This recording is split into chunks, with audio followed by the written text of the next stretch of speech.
Hey everyone, I'm here with the Chief White House Correspondent for the New York Times. You might say the reporter of record for the paper of record for the DNC Convention, Peter Baker.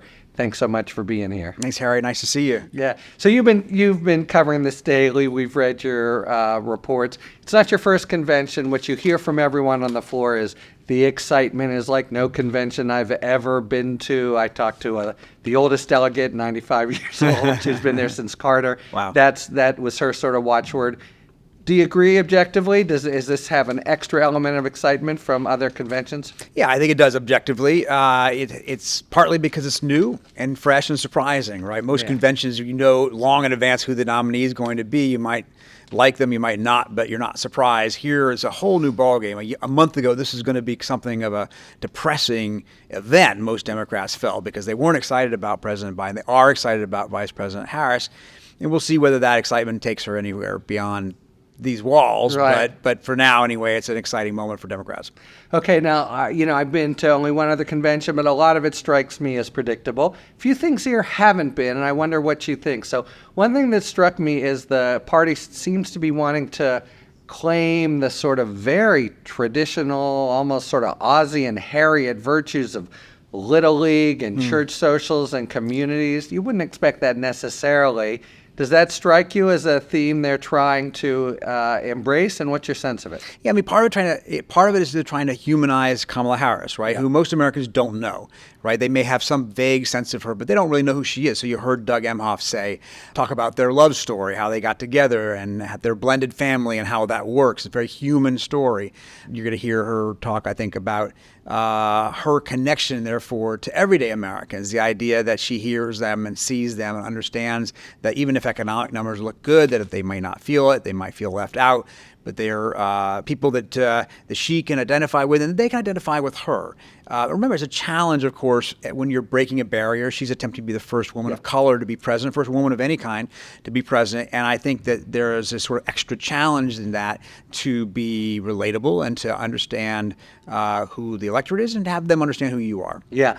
Although it's been interesting, I thought so far, after 2 days, if we understand anything about her, she's a prosecutor, tough on crime, sexual predators, etc. First, that some contrast from 2020, right. But they are really coming out of the box with a almost Republican kind of tough on crime persona for her. What's your thinking about that theme? Yeah, I mean, you're right. It wasn't a good asset for her in 2020 when Right. she ran for president to be a prosecutor. In that moment, it felt to the progressive wing of the party not to be something they were looking for. But today, times are different. For one thing, it allows her to project strength. Again, as the candidate to be the first woman president, she has to overcome any doubts among voters who might have some misgivings about that yes, she is tough enough to be president, and she's tough in the way that a prosecutor is. And the other thing, of course, is who she's running against. She's running against a candidate who's been convicted of 34 felonies. So She's got to build an applause line, doesn't it's she? a pretty straightforward thing there, right? Yeah. I know you couldn't have scripted that better, I think, from the Democratic point of view. So, of course, you're going to use that as an argument. Yeah. Let's return quickly to the economy. You tweeted out that actually we've had to revise. There's some 800,000 fewer jobs, I guess, were added in 23 and 24.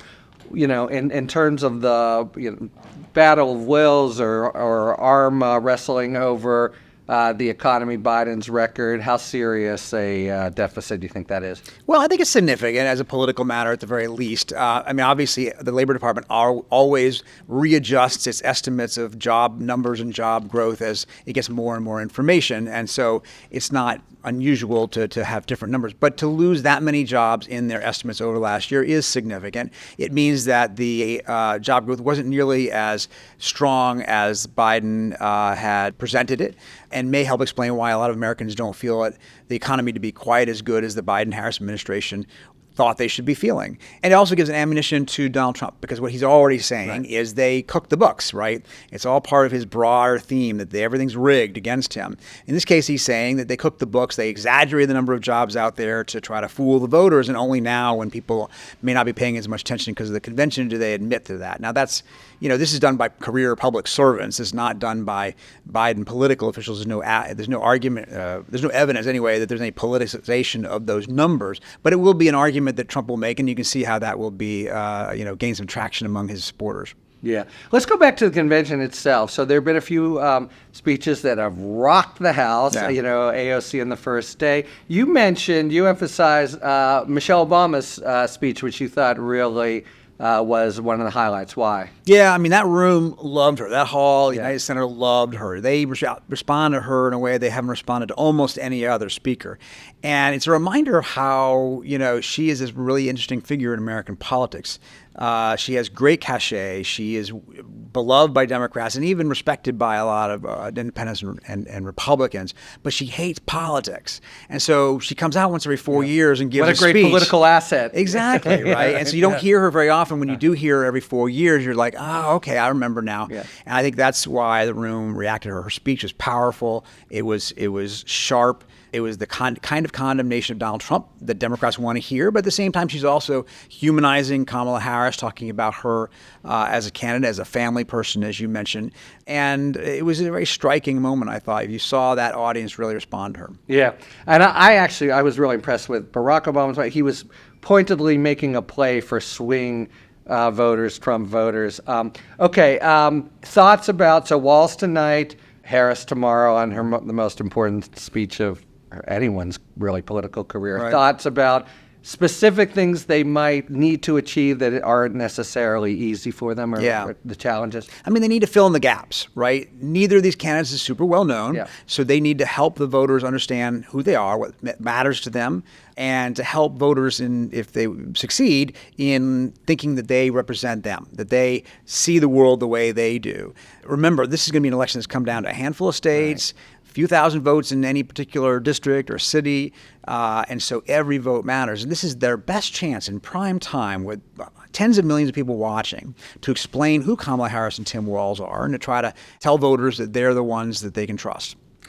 Final question, looking ahead. So they've been, the watchword of the 2024, joy, and they've been very upbeat. That's a little, to me, it's been even a tertiary theme criticizing Donald Trump. They've had that big prop of Project 2025, but it's been relatively muted. The time comes where they're going to have to really try to trash him, and yet that strikes me as a little bit of in tension with their overall upbeat persona of the campaign. Any thoughts on how they, walk and chew gum at the same time, or what they need to do? Right. I mean, it's a challenge, obviously, but the phrase she's using now is joyful warrior. It still has the word warrior in there, right? But in the process of doing it, I think she presents in a way that comes across as a little less dark, right? A little less depressing, right? And then President Biden, you saw him on Monday night. His speech was very tough and very strong, but also very kind of dark. And he didn't leaven it with humor. There was no moments of, or very few anyway, moments of lightness or levity.